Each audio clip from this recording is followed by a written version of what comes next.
Public Media, and tonight we have a new issue of our homegrown show, Arts Talk. And with me tonight is I'm Tommy Perez. How's it going with Rising Empire Entertainment and Perfection Studios? it's going pretty good. It's going pretty good. Oh, go away, Joe. That's my brother-in-law. I keep forgetting to silence my phone. It doesn't ring all that often. So tell me about what you're doing out there, Tommy. So we do multiple things. We have one side company is Imperfection Studios, which is more media marketing for businesses. We don't do traditional marketing. We do more media based. If you guys are familiar with Gary Vee, we're more of marketing for the now. So what are people looking for right now? We don't look at projections or 5 years we'll do this, this, and that. We're looking at what are people wanting right now, today, and how can we help your business today? That's one of our side markets there. And our major market is we do independent film, music production, photography, commercial photography, a little bit of everything. So it's entertainment. It's entertainment, news, entertainment, and marketing all mixed together in a big old cell of businesses, I guess you can call it. So who are we? Obviously you're part of the teams. Who else is working with you? It's my wife and I. My wife and I have been running this business now for about 8 years. And Cool. So we've been doing this together for a long time, and we really enjoy it because we get to be with each other all the time, and we have our kids with us all the time. So it keeps us busy. I understand that doing together back when I was doing lighting and sound and such. I have a very understanding wife who you leave out of here 3 o'clock on Friday afternoon and you come back in at 5 o'clock Saturday morning, and I've been working. She's like, yep, okay. I mean, Yep. it's the nature of the beast when you're doing live production. For So sure, yeah, for sure. a good partner makes everything happen. It took a while to get her into it. At first she was kind of like most people, when you start your own business, it's kind of like, okay, it's a fairy tale. You can't do it. You can't get paid enough to make ends meet. And eventually she came around, saw the potential, and she jumped right on board. And she actually runs it better than I do, to be honest. So without her, I wouldn't have half the stuff I have is because of her hard work. Yeah, I get that. My wife's like half angel and half devil, and but she puts up with me, and we've been together 26 going on 27 years, and A long time. but she understands the nature of the beast, and although was never into it, she knew the place it played in my heart. Okay, back to you and your business. Tell me more. So recently, we just started getting into more of the. We're actually working on building a full-time independent radio show, which is going to be showcasing the tri-state area, Kingman, Havasu, and Bullhead, and plus worldwide. We're hoping to go worldwide with this. Basically, what we're going to do is showcase nothing but independent artists, people without record labels, and then not just musicians, but we're talking about actors, dancers, anything that's independent, and people trying to make it. We want to give them love and basically showcase them and help them produce whatever they need. Like, for instance, I have a recording studio here, so we might record an album for somebody who can't afford it right away, and kind of work a deal out that. Whereas as they sell their product, we make money off that. So we're here to help out the independent artists to grow their empire. Our motto is, let us help you grow your empire, build your empire. So that's basically our thing right now, is helping independent people, whether you're a dancer, musician, photographer, anything, build your empire and get where you need to go. That's kind of our main goal right now. That sounds literally, with the exception of having a recording studio, literally like what I'm trying to do here with Merlin Public Media. My music show, I use the term local artist, generic, but Yeah. I define it as a band or a musician that writes, records, produces, and most importantly, performs their own music. For sure, 100%. And I've had a wonderful band from, I can't remember the city, but Colorado, When Darkness Falls metal band, badass. That was my first distance interview, but yeah, I mean, sounds like we both got pretty much the same idea going here. For sure. For me, what it was, I have all this equipment here, and I've been building this equipment up for years now, and a lot of it doesn't get used as much as it should get used. And so, I started thinking about it. There's people out there who have a lot of talent, who might not ever get heard because they just don't have the money or Uh-huh. the resources to get it done. So that's where we came in. We're kind of trying to help develop those artists and get people where they need to go. Because like, yeah, there's just a lot of talent out there that you'll never hear, and I want to make sure everyone has a voice. Man, you are preaching to the choir here, man. I mean, yes, this is what I'm trying to do, and I'm having a ball with it, and it being something that I can do from my home. A lot of people out there that listen know that my health is shit, and it's probably not going to get much better. But yeah, I mean, there is so much talent in this area. For sure. Um, the guy that taught me to shoot video, um, Harry Bud Holland, retired to Bullhead City. He's passed now some 7 or 8 years. He was part of Lyft, correct? Pardon me? Wasn't he part of the award for Lyft, like a special award? Yes, they did name an award after him. Okay. But this guy got me shooting video. I'm like, I can do some photography, but he's like, here, learn. And I love talking to him about stuff, but he had this camera, and he said, Mike, this is not a camera. And I don't care. Close the gentle ears for just a second. He said, Mike, this is just a fucking computer with a lens on it. And I'm like, you know what? It pretty much is. And that's what most modern cameras are. They're a computer with a lens. For sure. But we can do things with those computer lenses that we could not do with the old analog mechanical gear. 100%. And that's one of my biggest things too, is, I've produced, full albums on just an iPhone or an iPad alone.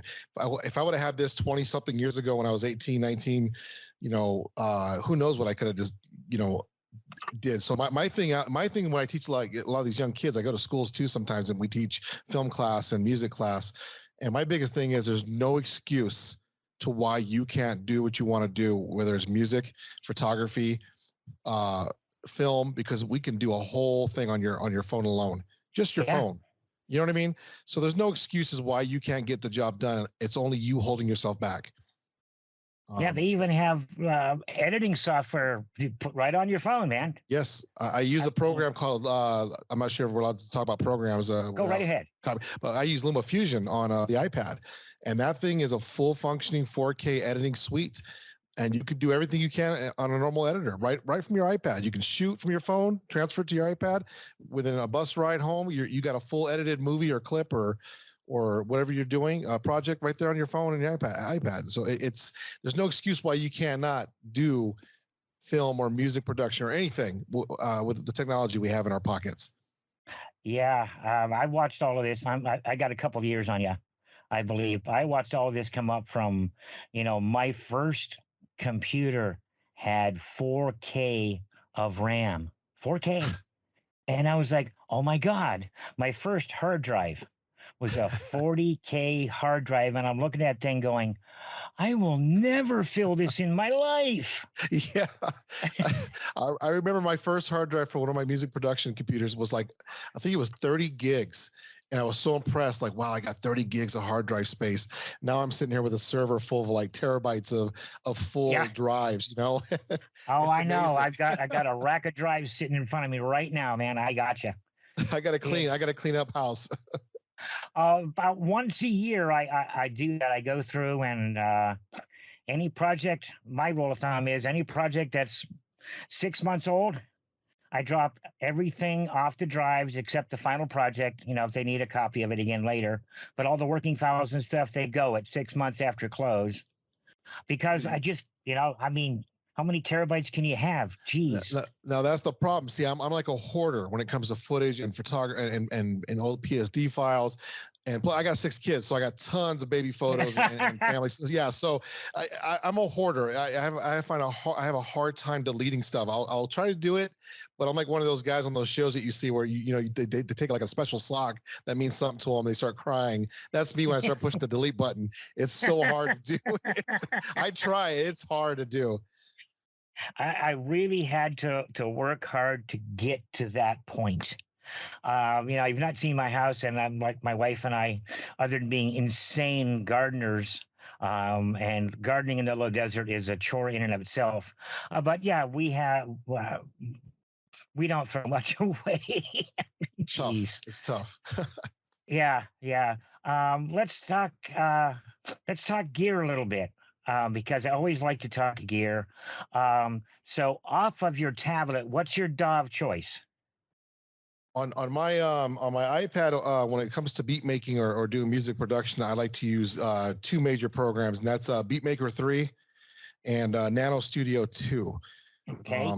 I was a big fan of Nano Studio 1. I did a lot of pre-production on that app, and so when Part 2 came out and gave us more options to do a lot of in-depth editing, I started going to that.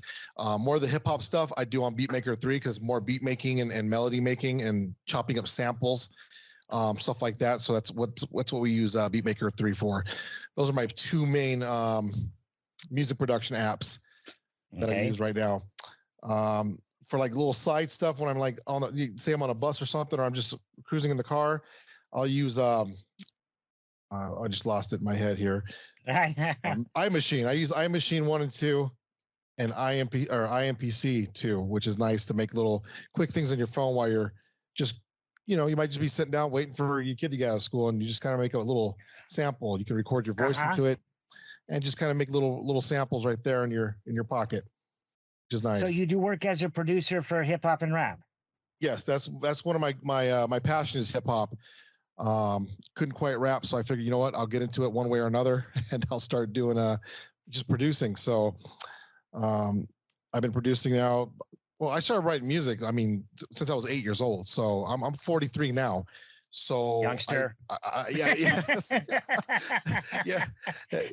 These younger kids make me feel old when I see kids I used to teach in church growing up and having kids. So yeah. So I've been producing music a long time. Problem is, and this is a problem I've had all my life, is I was one of those guys that was too afraid to showcase it. So I used to produce it, and then I would just shelve it, my own stuff. So I've been working on my album since 1999, and I still have not. Yes, I still have not finished it because of insecurities and just being a perfectionist, and just so I've been focusing on everybody else's projects. So that's something that I hope will get done one day before I die, is getting my album out, and it's not working everybody else's stuff so hard. Well, I have worked with a number of audio engineers, studio engineers, and you're working on a project, and I got to go up and tap him on the shoulder and say, "Look, man, you're not going to get perfect. You'll keep editing this project for client X, whoever they are, to get it perfect till the end of your life. You got to reach a point and stop and say, this is okay." And go on. But, they still never listen to me.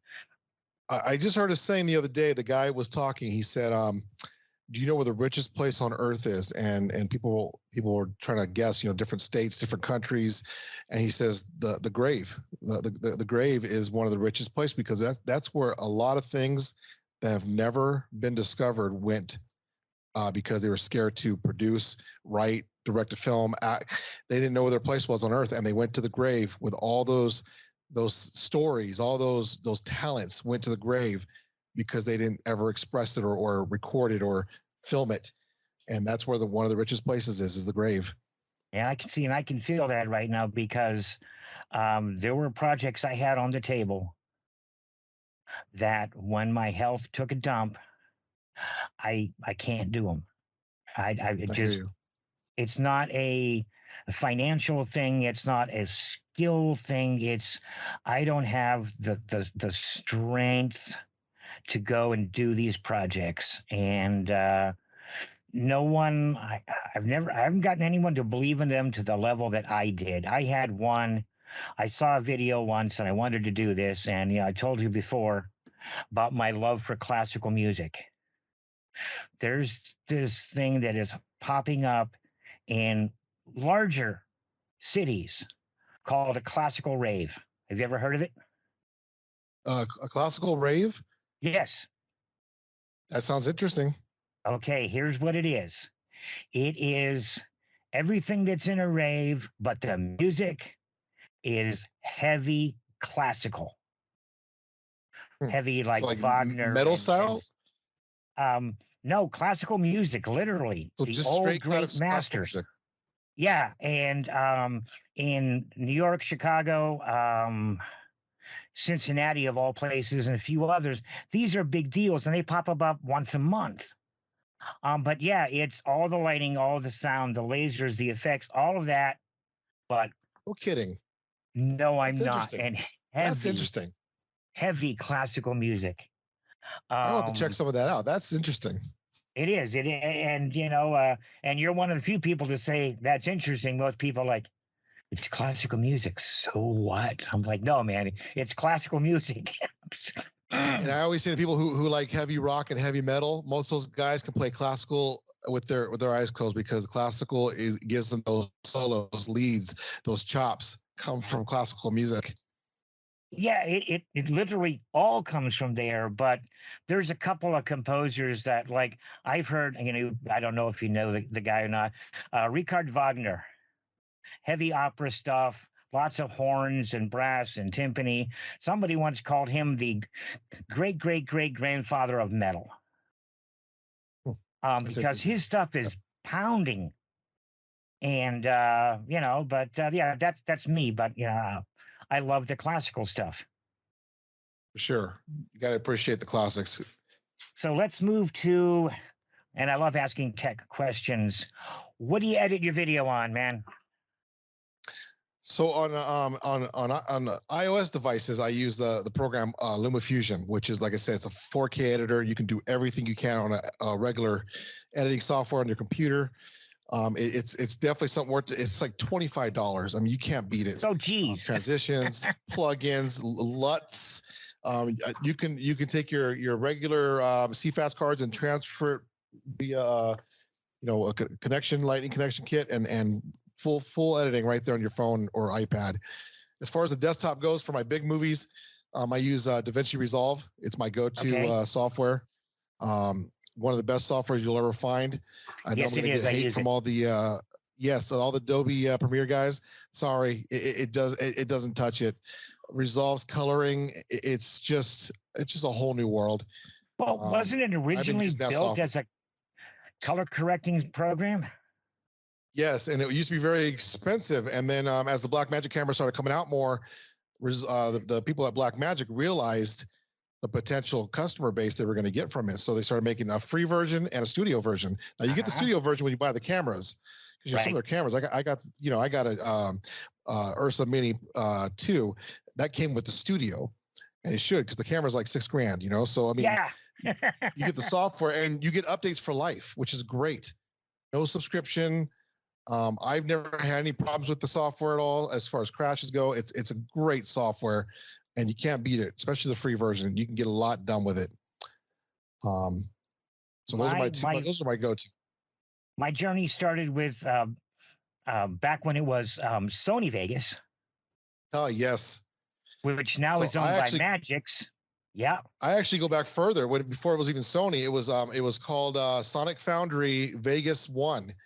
So I was actually using Vegas Wow. when it was still in beta mode, and I was how do you say it, a committed user of that software all the way up till Sony sold it to Magix, and now Magix sold it to another company, I do believe, and now it's becoming subscription based. They're trying to follow that whole.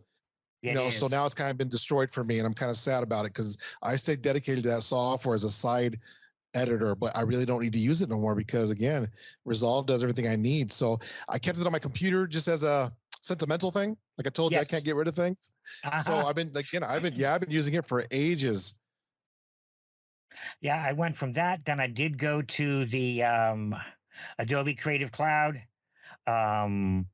and I stayed there for 2 or 3 years. And a friend of mine said, check out this software called DaVinci Resolve.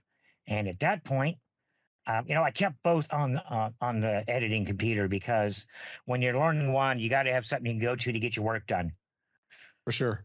So I did that for a while, and now I am I'm a excuse me, I'm a Resolve guy, but I still keep my Vegas down there for like really quick, simple stuff. Just knock it out. For sure. But any kind of in-depth editing or anything like that, then I just pull out the DaVinci and I go. Yeah, it's the same thing with Photoshop. I recently got an Infinity Pro. They were on sale for like $50 per software. So I bought all three of their softwares. Their photo editor, their designer, which is kind of like is this Illustrator? Okay. And then another one that I use to design apps. So nice program. It's just like Photoshop almost. There's some things missing, but if you want to get if you're doing basics in Photoshop, you'll love Infinity Photo. Do they have a PC version? Yes. I'll be looking that up as soon as we get done talking here. Hey, I'm tonight. telling you, it's and I don't get me wrong. I've been using Photoshop a long time and I enjoy it, but the subscription base and the thing with Photoshop that makes me angry is they're always getting rid of apps that I absolutely love and love using, and they're always changing it and dropping things. And it's like, come on, man, you gotta stay consistent, especially to those guys who've been paying you for the last 20 years. That however was long it's been subscription based. The death card for me with Adobe was I'm in the middle of a massive project. I've been working on this thing for 3.5 months. You get a forced update and it's not backwards compatible, and I was pissed. Yes. I had to start editing the whole thing again from scratch.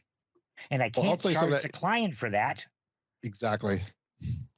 So we've been developing an app for a long time now, and I'll briefly talk about the app a little bit. But we've been working on this app for years. I was using an app called Adobe Comp to kind of sketch it out on the iPad and iPhone, which is great because you can gesture draw. So you can draw a square and it pops up a square. You can crisscross it, it becomes a picture, and you can design these things quick. And then they decided to drop the app. Well, I wasn't aware that they were deleting the whole library, so I didn't get a chance to download all that stuff to my desktop. So I had to build it. I had to start from scratch, which made me completely change from Adobe to Affinity because that was a lot of work. And it's my fault for not backing it up to the computer, but I didn't expect it to be deleted completely from their servers. So that's one reason why I moved to Infinity. I'm always happy to look into new and highly recommended software. So I've got that. Sure. I already wrote that down, and I'm going to be giving it a good long look here. What kind of work? It's hard for people because. Go ahead. Oh, go ahead. Well, I was saying it's hard for people to switch because when you're used to doing something so long in a certain software, it's hard to want to jump over and learn something new. But once you learn it, it becomes easy. Mm-hmm. What are we working on right now? What's going on? So right now, our biggest thing is working on what's called it's our new business, which is Rising Empire Entertainment. So a lot of it is we're working on doing a lot of more live streaming events. So basically, you're going to see our faces around a lot more at public events, fairs, anything that's going on. Basically, like the Bee, but we're doing more media based. So we're trying to be more of a news outlet that's more media based and rich media based material. So you'll expect to see us around a lot more once we start getting launched. We're getting our website up right now. It's been a work in progress.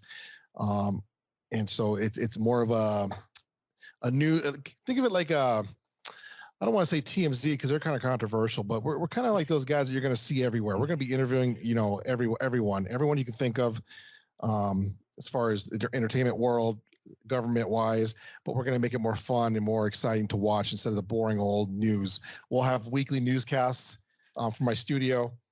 We'll have live musicians playing music live inside our studio. Stuff like that. So that's kind of what we're heading with right now with Rising Empire Entertainment. Anything big in film news right now for you? Anything going on there?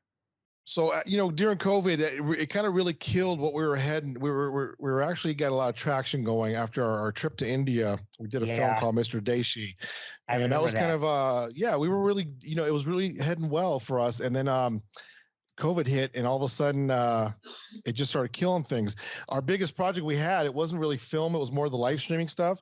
We actually got a gig with March Madness, and a week before March Madness was we just invested in new gear.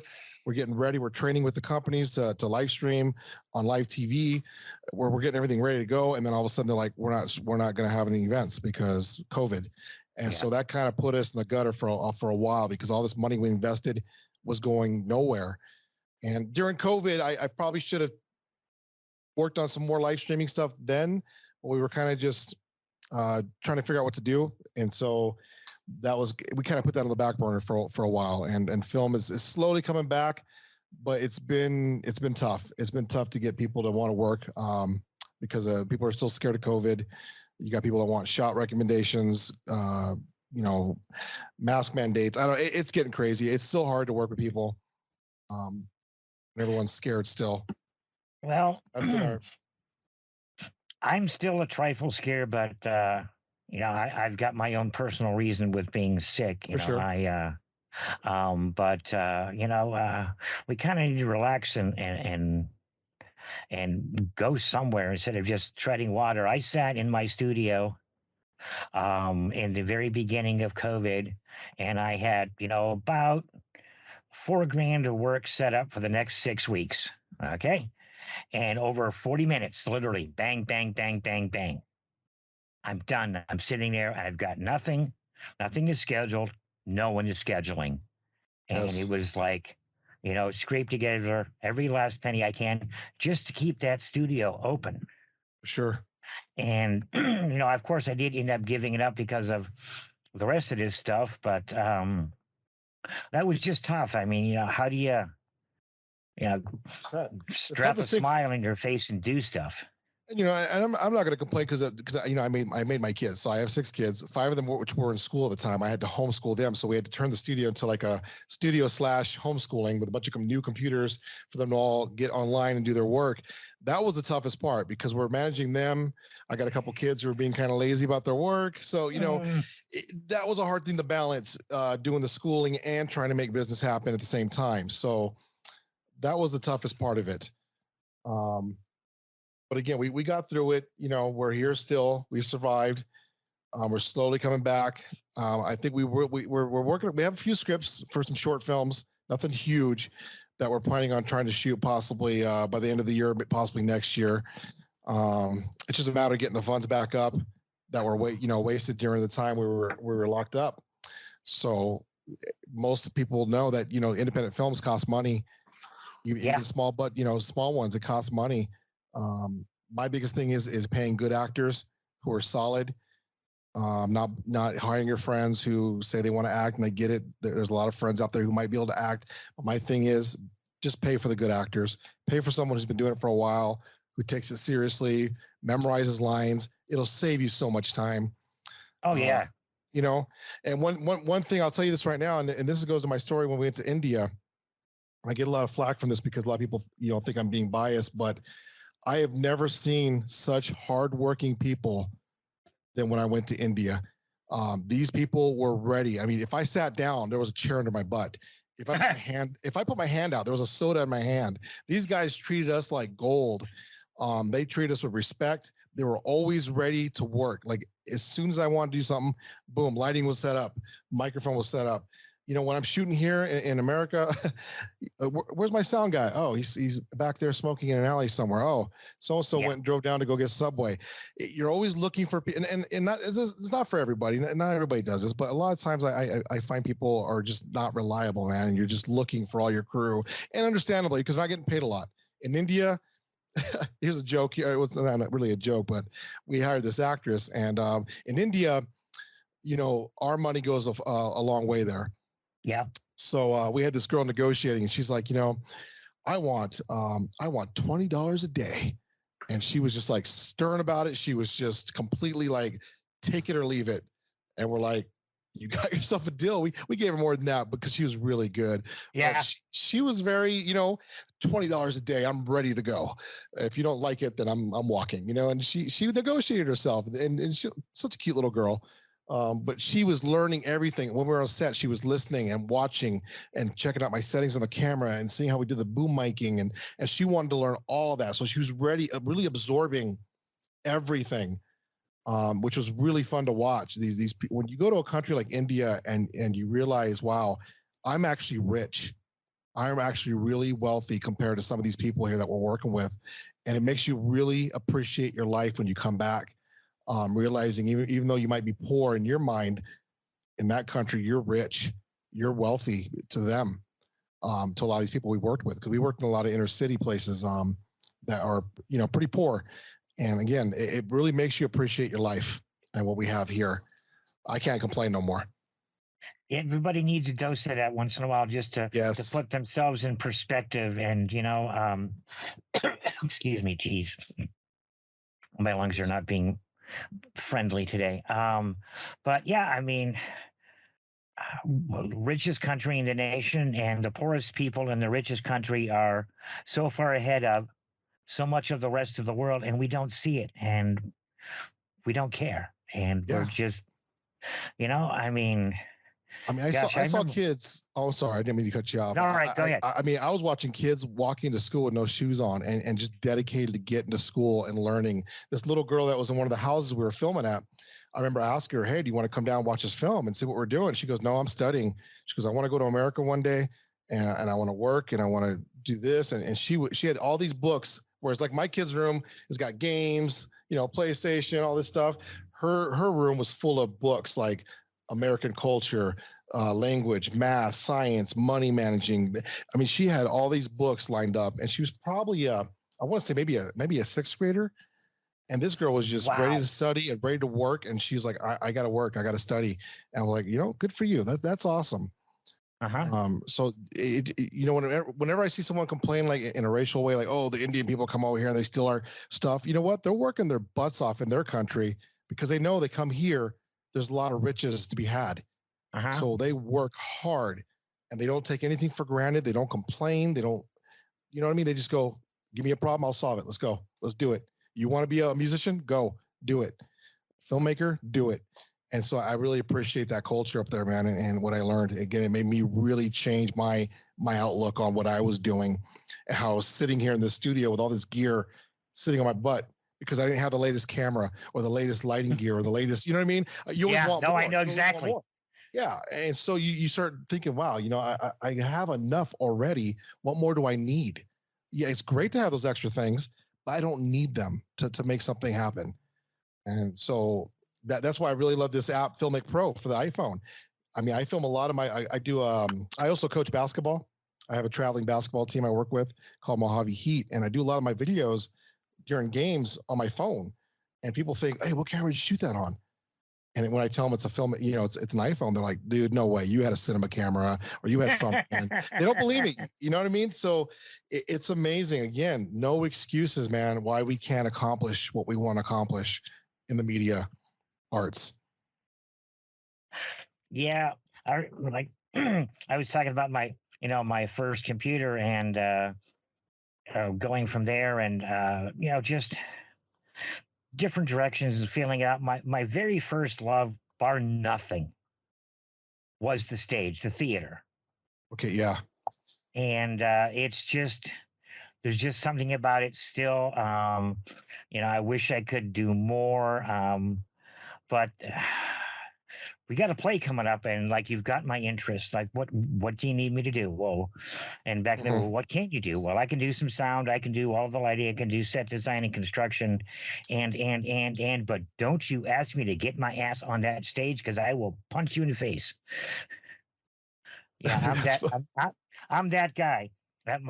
My line used to be, if you see me on stage, something has gone terribly wrong. Gotcha. Behind the scenes, period. I mean, but no, the theater got me out of being a completely introverted kid. And long story short, we did Arsenic and Old Lace. I was the smallest kid in the school. I became the two corpses. And I'm laying in this window box looking up at the lights. And I was just completely taken by them. And, I got done with that. And I went to the high school library, the middle school library, the city library, and just started reading and reading and reading and reading and taught myself. By my senior year, I was designing lights and sets at the high school. I did a couple of years of tech theater at the university, and I've been freelancing on and off, well, since what would that be? About 79 or 80. Wow. And there's some theater here. There's 3 community theaters within screaming distance, one in Bullhead. Yeah, get the one in Kingman now. Is that Beale Street? Is that the one? Beale Street Theater. Mm-hmm. I've been trying to get those guys for an interview, man. They haven't been responding to me. So, yeah. And then there's the beautiful, beautiful stage down in Havasu. That place is wonderful. Yeah, I saw that now recently. I remember the old stage that used to be there. I was really amazed by how they rebuilt that stage down there. It looks great. Yeah, that's the biggest best stage in the area. That's the biggest problem I've been having here too, especially in the smaller town of Kingman. Is a lot of people. And again, this is my town. I don't want to ruffle any feathers or piss anybody off. But the problem is you have a lot of people who don't realize, because I always get asked, well, why do you live in Kingman? If you're doing all this stuff, why aren't you in LA? Because in LA, a gallon of milk is going to cost me $1 million, and I got 6 kids to feed. My rent here, I remember when I did a film, it was the Mr. DC film. And the lead actor said, the cost of your studio is like my parking permit a month in California. So that's why I stay here. That's why I stay here. So it's the cost of living. I love my small community here. I love my town. That's why I'm here, and that's why I stay here. It's because I can do all this stuff via the web or traveling. But I love my town, and that's the biggest problem. You try to get people to get interviews going. You get trying to get I got the show that I've been working on for years called Entrepreneurs of Kingman, which is basically we want to interview people like you, like me, people who have their own businesses. What makes you tick? What makes you different? What makes you get up every morning to run your business instead of going getting a basic 9-to-5 job? What makes you work? And a lot of people just don't want to get in front of the camera. They don't want to take the time to express why they are who they are. And so that's been the toughest part for me, is getting people to commit or wanted to get involved, because in a lot of people's minds, oh, you can't do anything special. This is just Kingman. And then I explained to him, look, I met a guy when I went to acting school in Vegas named Marlon Greenwood. He's an ex-NFL football player. I knew the guy for about a year in class before he even mentioned it. He played NFL. And we ended up working together and doing a couple songs together. And I realized, oh my God, this dude played NFL for like 8 years, but he was a very humble guy, very humble, laid back, didn't brag about it, didn't talk about it much. Right. And then 2 of his songs went viral in Dubai. So, I mean, this is the kind of stuff, you get connections out there, you meet the right people. It's attainable. Just because you're in a small town doesn't mean you can't meet. It's global now. Yes. It is. Yes. They've got software. I remember trying to do this a while back, of trying to record. I love radio dramas. Okay.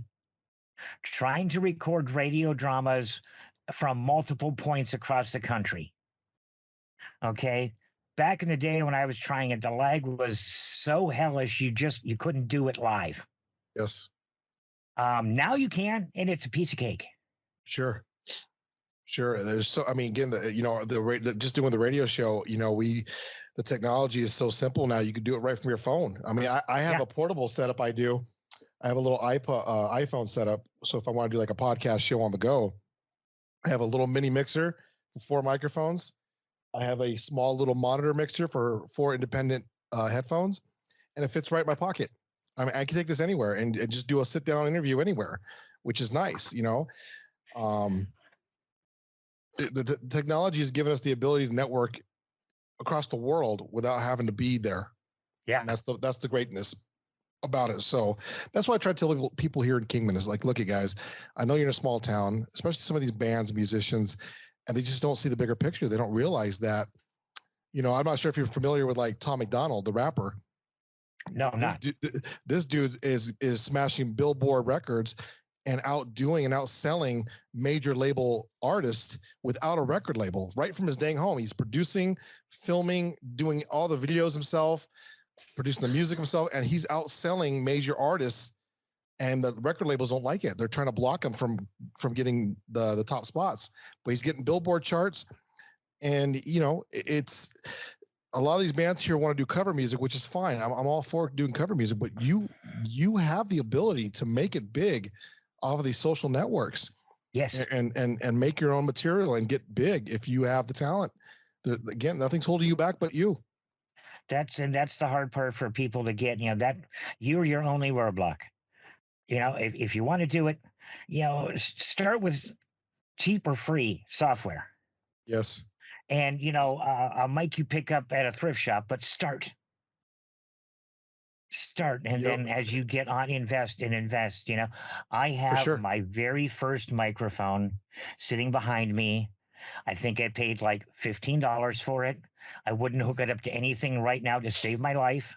Well, maybe to save my life, but I mean, I wouldn't, but it's here. And this is where I started. I have my very first still camera over here on the desk, the other desk next to me. Will I use it again? No, never, ever. Yeah. But for sure. This is where I came from. This is how I did this. Same thing. And I go ahead. No, it's right. Go ahead. I was going to say I have my original, my original movie cameras, my original cameras, all the way up to my original iPhone setup that I used for camera and video work before I got into the bigger stuff. And I have my original keyboard from when I was 8 years old producing on that thing back in the day. So it's cool to keep that stuff. And again, it just shows you how far we've come. I used to have one of those old tape decks, and that was my recording studio. I would record my guitar on that. I'd play it back with another tape recorder and then sing on top of that with another guitar and keep blending them together. Of course, the quality would diminish by the time you finish recording, but that was my studio, and I found myself, Mike, I really found myself back in the day doing more work with that one tape deck than I've done with my huge recording studio here in my studio now. I mean, I got a setup that's I can record probably, I think I have up to 48 tracks, and I haven't done as much with that as I did back with my tape deck. So it just shows you don't need the bigger gear. You just need to be willing and have that hunger to get it done. And I think there's something to be said for learning not on, the best. Yes. Case in point, a number of years ago, I'm not gonna drop any kind of names, but there was a theater installation that was put in, and they put in a 36 track fully digital Yamaha board. Okay.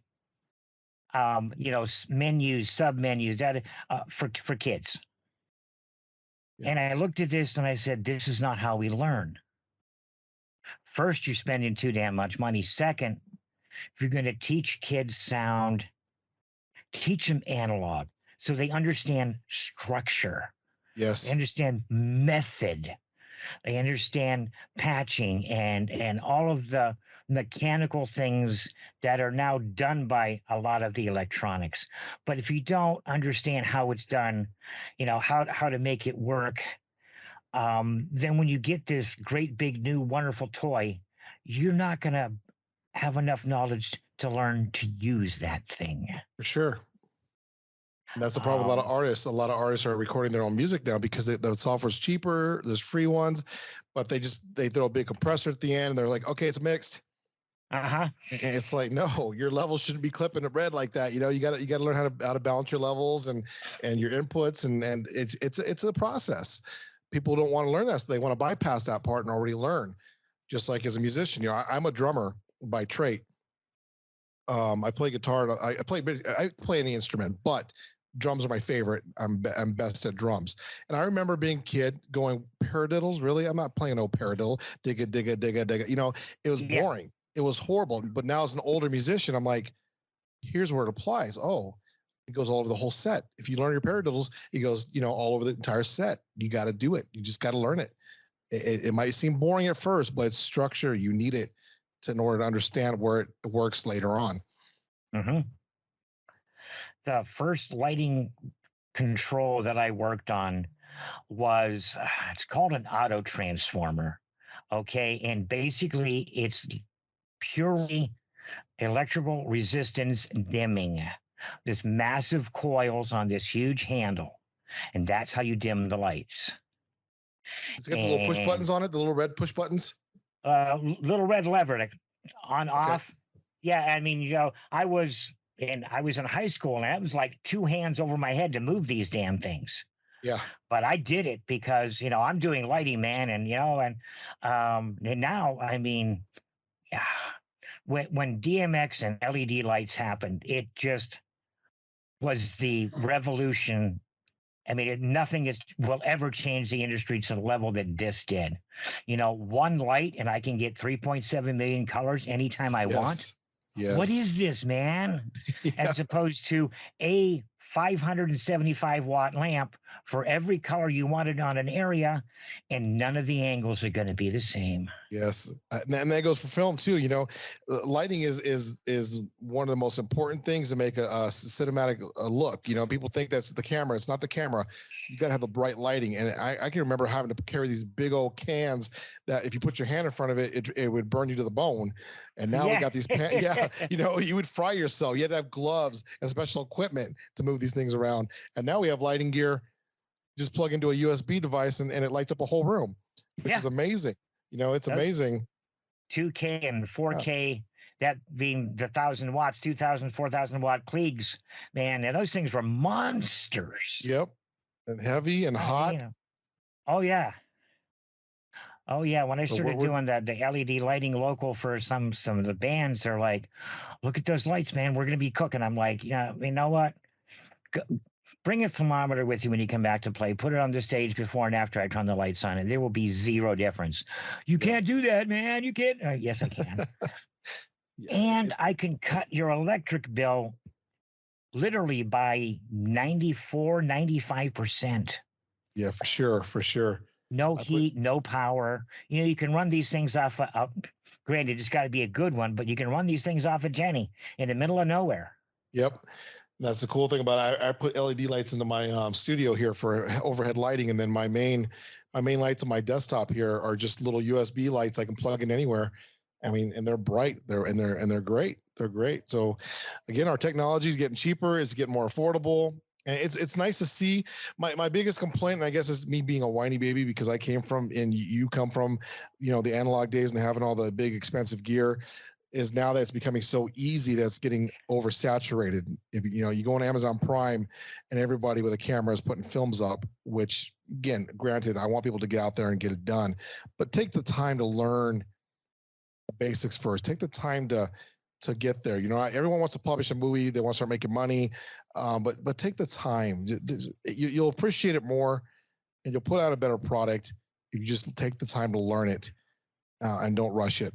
And I'm guilty of it, and everyone's guilty of it to a point. But yeah, take your time. Yeah, I was watching a YouTube video this day before yesterday. It's a simple two people talking, and there's a name for the phenomenon, and you will know it, and I don't remember it. But as they changed cameras angles, the one person went from the right side of the person to the left side of the person. And flipped. And I'm sitting there watching, and it's driving me nuts. It's just driving me crazy because, it doesn't need to be. Take a few minutes, play with your angles, look at them before you start shooting. And, if nothing else, set up your cameras and look at everything before you push record or stream or something, but see what you're doing. Don't throw the stuff up there and I'm live streaming, man, and it doesn't work. For sure. Again, it goes back to there's simple setups. There's an iPad app that I use called AirMix Pro, and basically you take 3-4 iPhones and those are your angle, your different cameras, and you can use your iPad to as a producer, and you can switch the different cameras and put overlays, and you can do it all from anywhere you're at. So, take the time to get one of your friends to come out there and at least look at a screen and switch the cameras for you, so it's always on the right side. Mm-hmm. If you're doing a live stream, it's just getting too easy not to do it right. Mm-hmm. You know what I mean? It's there's no reason except laziness or just wanting to rush it and hope to get something out there. So is that what you're using to switch on your live streaming? Is that or it was for a while. I was using Air Mix Pro, but now I'm kind of invested and doing a little more high tech. I'm using what's called the Yellow Box. And don't know that's it. a little, Tell me more. yeah. So the Yellow Box is a all-in-one portable streamer. It's basically a little box with like 4 HDMI inputs. I think it's got 2 USB-C inputs now, an audio mixer input, and you could do all your overlays and your lower thirds all from within the screen there. You just basically, it's a monitor / overlay machine / live streamer. You can put a SIM card in to go live from wherever you're at. And it's a beautiful device. And, it's a little pricey for most people. It's about $1,000. Okay. But it's worth every penny. And you incorporate that with a what's called a Live View Solo little pack that bonds a bunch of different cellular devices together to give you a good bandwidth when you're live streaming, and you got yourself a full mobile production studio that fits in your hand. I mean, my rig is so portable and set up that I can run around with a camera all day long, and it's not going to hurt my back from lugging a bunch of gear around. I have it on one little monopod stand with a nice little tripod foot. It's perfect for just running gun interviews, running gun events. And again, it's a perfect little setup. I'll just send you a picture of my setup, and I think you'll like what the way it's set up. It's so compact and great. So that's what I'm using now. But if you want to go simpler, again, with that portable setup I was talking about, you can use Air Mix Pro. It's free. They have a version that's subscription based, I think, now. But again, you put your iPhones as your cameras, and you can switch right from your iPad. You just touch it, and it switches cameras. You can put your little overlays, little commercials, video commercials. It'll do all that from the phone. So right before everything went to shit, I invested in the Blackmagic ATEM Mini Pro, and I was very happy with it. And I'm like, kudos to Blackmagic for venturing into the I don't have a shit ton of money market. Yes. And what's great about that device that you're talking about is that you can hook that up to my Yellow Box and get an extra 4 HDMI inputs. So if you have a stationary setup, that's really good to have a little on your desk, or if you're going to live events and have a little desk area, it's perfect for the little setup that I'm talking about, because you got the physical controls to switch your cameras rather than just touchscreen, which is, they're both nice. And again, the ATM minis are way cheaper and really effective. So yeah, I think I got 600 in that for the 4 inputs, and I had to put in an additional monitor, which is like no big deal, and for sure. But I mean, it used to be monitors were obscene. Now you just go out and buy a cheap 4K TV, and you got all the monitor you need. Yep, exactly. And that's the point I keep making. The gear, it sounds like really, really super expensive, but I mean, if you took your time and saved a little bit of money, you can have a full production setup, for under, I'll say $5,000 to have what I like to put together. But for a couple thousand, you can have a full production studio setup ready to go. If you really want to do this or invest in it. So yeah, start cheap. Yeah, and even less than that. Cameras, just buy up. So for me, you already have the camera, so of course naturally it's easier for me. But if you got your iPhone, a couple iPhones, shoot, you can have a full streaming studio right there. I mean, there's nothing holding you back but you. That's why I tell people, it's like you're the only one holding yourself back. Get the content out there, and don't be like me, where I was being a perfectionist and procrastinating because I wanted everything to be perfect. Just get out there and do it. Raw is better than doing nothing. Learn by doing. Yes. And the odds are the first couple of things you do, they're going to be crap. Okay, they are. Sure. But you take that and you sit down with yourself and your crew and whoever's working with you, and you say, "What did we do wrong?" That's the key. And bunch of heads thinking together, we could have done this and this would have been better and that. And then you go for it, and the next one will be better. And I always say, when I'm talking about any type of work that I do, what's the best thing you've ever done? Somebody says, and I say, that I'm working on now. Yes. And It's the best thing I've ever done. The key I always teach, especially in independent film, your next project should always look better than your last, and you should fix the mistakes that were holding you back on the last project. If you can't look back at yourself and go, "Wow, look what I did wrong here, and I fixed here," you're not doing it right. Some people, I've met people who will make 5, 6 films back to back, and you see the same exact mistakes, and they're not fixing it. They're not getting any better. And it's like, you got to learn from your mistakes. Be humble, be accountable, and be able to look at yourself, say, "I messed up here, or I'm not that good here." But you know what? Mike's a great lighting guy. I'm going to go get him to light my next film instead of me trying to light it because I'm not so good. That's the key is being humble and admitting what you can't do at the time. And if you have someone else who can do it better, ask them, work with them. Yeah. Because don't be proud. Because especially in a film, I mean, it's a lot of work, and as an independent filmmaker, you're doing most stuff yourself. The film Mr. Daishi, I did, my wife and I did the producing, we did the editing, the color correction, we basically did a majority of the work, even I would say co-directing. Even though other people get credit for directing, but you look at it and you say, you know what, I did a majority of that directing. And so it's one of those things where you just like, it's overwhelming, and you have to realize it. Don't be too proud to just say, let this guy do lighting, let this guy do sound. Hey, let that guy produce the music on the next one. I can do it, Mike. I write music, I can edit, I can color, I can do all that, but why not let someone else color correct? Why not let someone else produce the music? Why not let someone else do a full edit if I don't want a full edit? Or if I want to direct, like my next film, I want to completely just direct it, and I want someone else to run camera. I want someone else to do everything else. Because, I'm not too proud to say, "Oh, no, it's got to be my cinematography only." I just want to sit back and be able to see how my directing does without the distraction of the camera. Because I've done both, where I've done camera work and directing, and something always gets messed up because you're focusing on both things. Something gets missed. So my next film, I definitely want to just direct and let someone else run camera. Whenever possible, specialize. And people do not understand. Well, first, let's get rid of this myth. Anybody paying attention, fix it in post is bullshit. Oh, Lord. Thank you for saying that.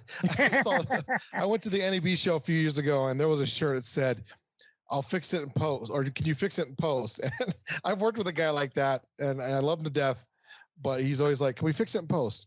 You can just fix this in post, right?" I'm like, okay, I can fix some things in post, but I'd rather get it right in camera so that it's not as much work afterwards. Because, it's horrifying. One of the biggest things for me, guys, and anyone getting into film, if you don't have a slate, download a free digital one on your phone or get a piece of paper, write down every scene, number, change, because I did a whole movie once without any numbers because the director refused to call out scene numbers and clap. And so I'm editing based off what I remember from the sets. And that is a nightmare for an editor, guys. Yeah. So please do your slates, keep it organized. It will make your editor's life way better and way easier. You're getting free hints here, people. You want to go into this business, and I suggest you do. It's rewarding. It is. I mean, but pay attention to those that have gone before you, and that applies to any art form at all. Yes. Don't be proud. No, artists study the great masters. Movie makers, they get hooked on making movies from watching them. They don't sit there. I've never seen a movie in my life, but I'm going to. No, they've been watching and analyzing. And my poor wife. I started pointing out mistakes. That's me. in TV series and in movies, and now she sees them too. And I Yes, wish I same. hadn't done it because it really kind of detracts from enjoying it. Yes, we will watch movies now all the time. And she'll be like, "Hey, he didn't use that, that right filter right there, did he? Or he didn't." I'm like, Uh-huh. "Oh, great." Now I'm looking at it going, "Oh, you're right. You're right." So yeah, that was a mistake of mine too. But it's kind of good because like she'll come on set now and what used to frustrate me, she would come on set and she would see something, but she wouldn't say nothing until after we were done filming. And then I'd go home that Oh, night with the dailies and I'll go, "Oh man, that dude's face wasn't turned the right way." She's like, "Yeah, I know. I saw it. I didn't want to say anything." And I'm like, "You should have told me because now continuity is off, So uh-huh. if you see it, Uh-huh. say something, please." So yeah, that Uh, was fun. That's always fun. Speaking of dailies, I worked with a guy once for a short period of time that didn't even want to do dailies. No, no, no, it's good. I'm like, you're not even looking through the camera. How do you know it's good? You're That not was me looking at at one any time. camera. Yep, that was me at one time. Like, all right, it's good. I think we got it. We nailed it. And you get back home and you're like, "Wait, didn't I get a scene like that? Oh shoot, I forgot to shoot a scene with him doing this, this, and that." Yeah. And of course, when you're doing everything yourself, you're going to miss something again. You're going to miss something on the script. So that's why I recommend getting somebody to script supervise and produce with you because you will mess up somewhere. You will miss something and you'll go, "Oh, shoot, that scene doesn't make sense now. I missed this angle and I missed that shot, blah, blah, blah." So it's fun. It's a learning experience and it's fun. And you doing outdoor stuff or run and gun where you can't get back to redo it Yes. because now they're looking for you. I Yep. mean, and or the time of day, you got to match that. And yeah, you can do some of that with color, but not enough. You got to get back to the same people, the same time of day, sun's in the same place, da da da da Yep. da. And no, you get it right the first time, even if you have to do it a little slower. And you'll always find you'll always have people that will look at it and then see it too. Like, "Hey, wait, that sun doesn't look the same. But you guys shoot that on a different day?" "Yeah, actually, we did." Oh, and So back in the day, the big production houses would pay a small fortune for finding an error in their film. The first time I heard about it was, ever seen the original Omega Man? yes. Okay, so there's a scene where he's in the parking garage. Okay, and in the original cut, he gets in the car, sits down, puts the car in drive, and backs out. Okay. And somebody got $25,000 way back then for pointing that out. Huh. I don't know that they do it anymore, but back in the day, and of course they had to go through and fix all of the releases and reissue and da da da because we can't have people making fun of us and Sure. Well, you can watch any of the major films. Like, I watch some of those YouTube channels where they show major films and mistakes, and it's going to happen no matter what. No matter how careful you are, something will happen. I mean, I was watching Pirates, and they were showing how there's a scene where you can actually see the camera guy next to one of the pirates filming for like a half a second. You actually see the full dressed camera guy in a shot. And so it's kind wow. of funny. It's kind of funny to see those kind of things. Another big one I like is on Gladiator. One of the chariots flip over, and you can see the tank where the pressure was used to flip it over, and you can see it in clear view, and they didn't cut it. So it's fun to watch those kind of things happening in big cinema, and you realize, okay, it's happening in big cinema still, multi-million-dollar productions. I think my couple $1,000 production is doing okay. Yeah, yeah. Sure. So we're going to wind down here a little bit, and this is what we need to tell people out there who are listening. How do we get a hold of you? Both businesses. I want to hire you to produce. I want you to shoot for me, whatever. How do I get a hold of you to get you work? So our marketing side is we have a website called imperfectionstudios.com, and you can find what you need there. There's a big old list that actually says, "Hey, what do you need? You're looking for photography, whatever it might be." And then once you click on that, it You emails are me, and I blanking see. out on me, man. Yeah, and if once I see, oh, am I I going out? cannot hear you. Hello, can you hear me now? Hello, Are you still there? yeah, hello, I Mike. cannot hear you. All right, give me a second. Let me see what's going on. Hello? Can you hear me now? Mike. Okay, folks, here's what we're going to do. I'm going to wrap this up here on my end. Hopefully, sometime in the near future, Tommy and I can get together again and talk some more. So, we're going to wrap it up here for Arts Talk and hope you guys enjoyed all of this. Have a wonderful evening.